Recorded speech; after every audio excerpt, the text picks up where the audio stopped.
Mr. President, President Trump's border czar was at the Capitol yesterday to update Republican senators on the progress the administration's making on arresting and deporting criminals here illegally. And it's difficult to believe some of the individuals they've arrested were still in the country. Members of violent international gangs, individuals arrested for murder, for rape, for kidnapping, for drug trafficking, for sexual crimes involving children, and for human smuggling. Again, it is staggering to think that these criminals were out there on our nation's streets, and our communities will be safer places without these individuals. Mr. President, since day one of his administration, President Trump has been fulfilling his campaign promise to crack down on illegal immigration and secure our border.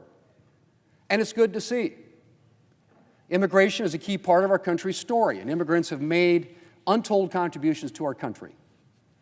But we need to ensure that immigration is done legally for both the safety of our country and to preserve respect for the rule of law. The chaos of the last 4 years was unsustainable, and it was dangerous. We had 10 million individuals flood across our southern border. We had millions of undocumented individuals take up residence in our country, more than the population of a number of U.S. states. Law enforcement officials were overwhelmed, and officers were pulled off of the essential work of guarding the border just to process the flood of migrants. Border cities and other cities across the United States struggled to deal with the influx. And all of this chaos was an invitation to terrorists, to smugglers, to drug cartels, and other dangerous individuals to enter our country. And so I'm tremendously proud and grateful for the incredible amount of work the President has done so far to make it clear that illegal migration will no longer be tolerated.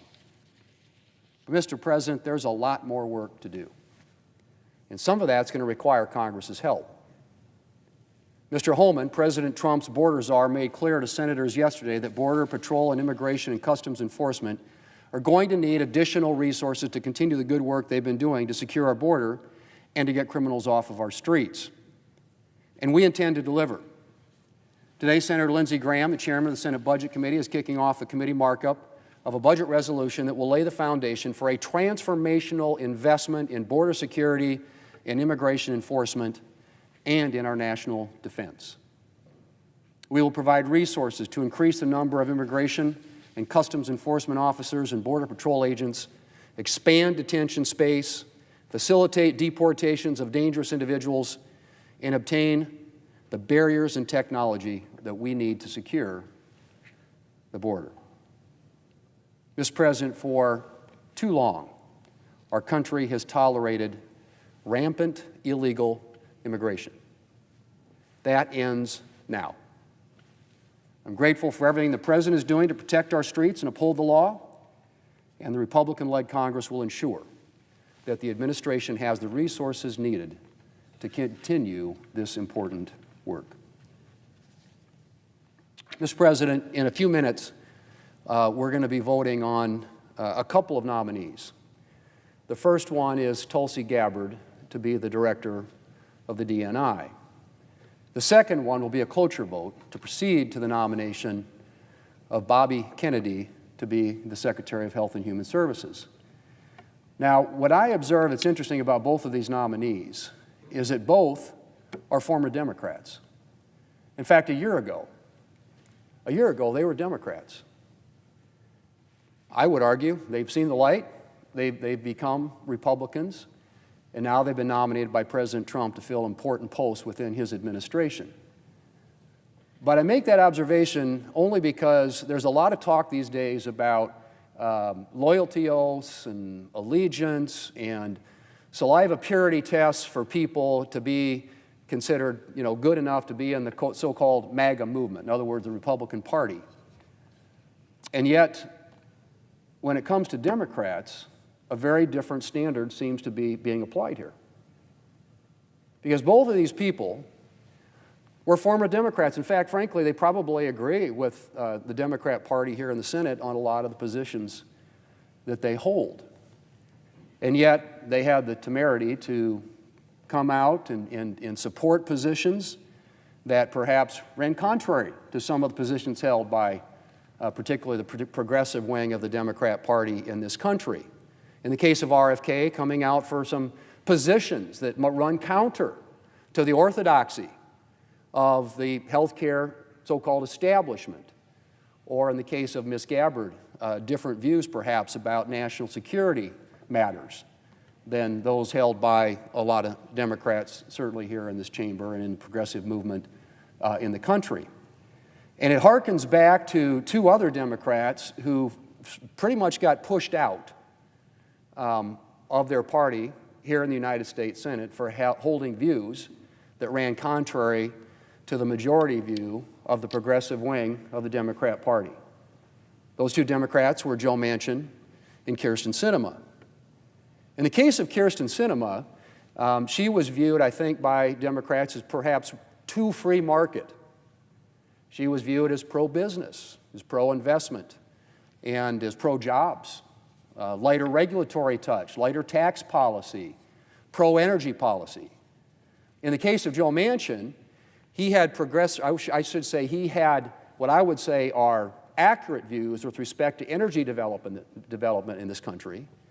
In other words, making America energy dominant, a view shared by many in our party, including our president. And for that, he was viewed as too conservative to be a true Democrat. And so Joe Manchin and Kyrsten Sinema ended up getting pushed out of the Democrat Party here in the United States Senate. Now, their ultimate cardinal sin, however, in the case of Manchin, as I said, he was pro-energy in a party that is dominated by climate, green, all those, however adjectives you want to use to characterize or describe it. His views ran contrary. In fact, he tried to cut a deal with the Democrats in the Inflation Reduction Act, only to find out that they kind of went back on him, and the deal wasn't what he thought he had agreed to. So his views were out of the mainstream of the Democrat Party, as were Kyrsten Sinema's. But their cardinal sin, Mr. President, their cardinal sin was that they voted against getting rid of the legislative filibuster, a view that was held by, up until just a few years ago, a majority of Democrats here in the United States Senate. There was a letter signed, which I shared the other night, had 32 Democrat signatures on it, pleading with the leadership here in the Senate not to abandon the Senate tradition and heritage with respect to the filibuster, to maintain the heritage and the tradition that the Senate has for open debate and for representation of the minority, for the requirement for collaboration and bipartisanship when it comes to moving consequential legislation. Those are the things that the filibuster traditionally was about. And up until a few years ago, most of my colleagues on the other side, a majority on the other side, signed a letter articulating their views that that ought to be the position of the United States Senate. Well, they tried to push it because they weren't getting the outcomes they wanted on a couple of pieces of legislation when they had the majority a couple of years ago, and they forced a vote on changing the rules, breaking the rules, to get rid of the legislative filibuster and be able to enact an agenda that's more consistent with their liking. There were two people that voted against it on their side, Kyrsten Sinema and Joe Manchin. And for that cardinal sin, they were essentially ostracized. And to this day, Mr. President, the Democrat Party continues to hold a position now, very contrary to the one they held just a few years ago, about getting rid of the legislative filibuster. And why do they want to do that? Because they want to enact an agenda, a progressive leftist agenda, which the American people voted against in November. And as recently as last summer at the Democrat convention, the Democrat leader basically laid out the things they want to do. First, he said, we're going to get rid of the filibuster because we have the votes now. Manchin and Sinema are gone.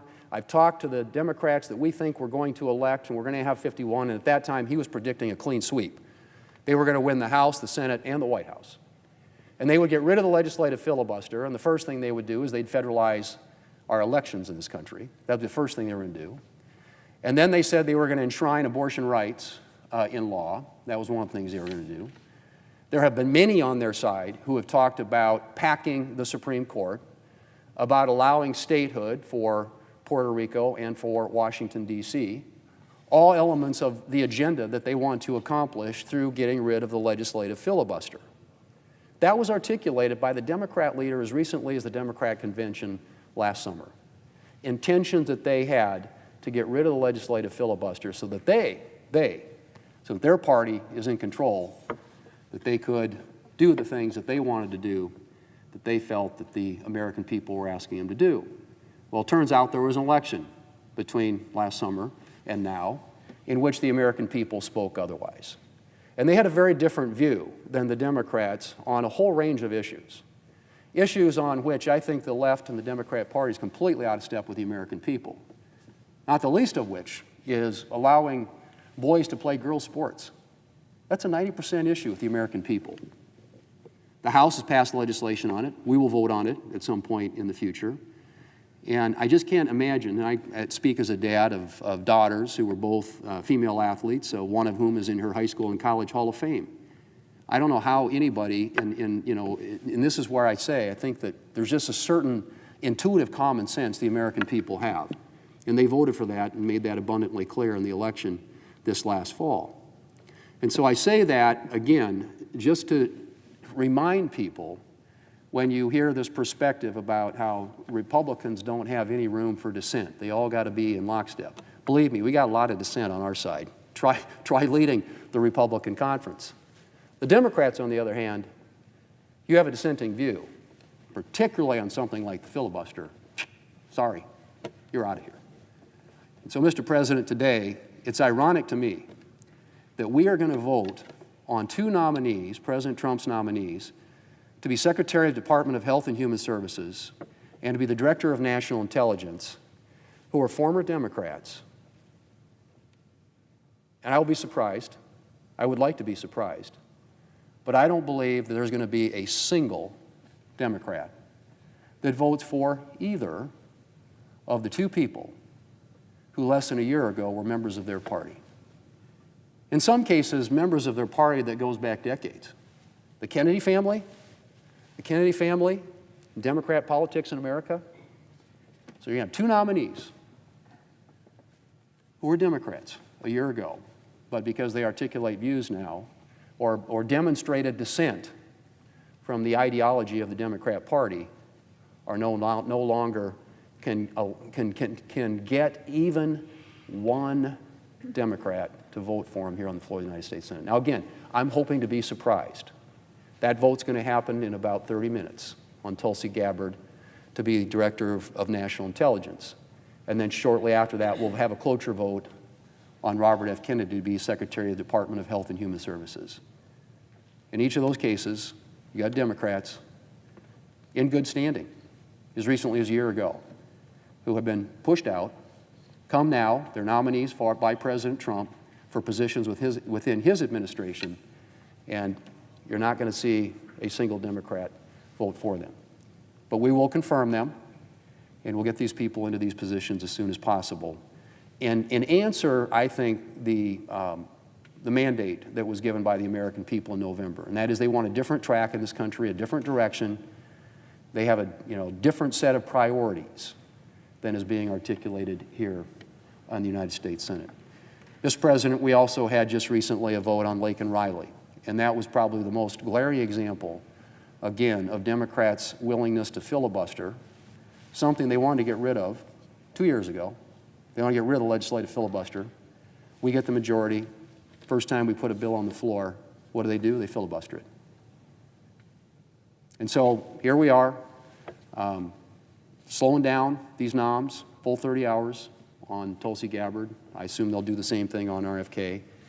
But these are people that are going to be confirmed and going to begin working in this administration to implement the agenda that the President of the United States has articulated and the one that he carried to the voters in this last election, and an election in which the voters gave him a decisive majority at the polls. And so, Mr. President, I hope, again, that I'm wrong. I hope that we have a bipartisan vote today on either or both of these nominees. But I will tell you that based on my assessment of where the party is, the Democrat Party in this country, it will come as a great surprise to me if that's the case. Mr. President, I yield the floor.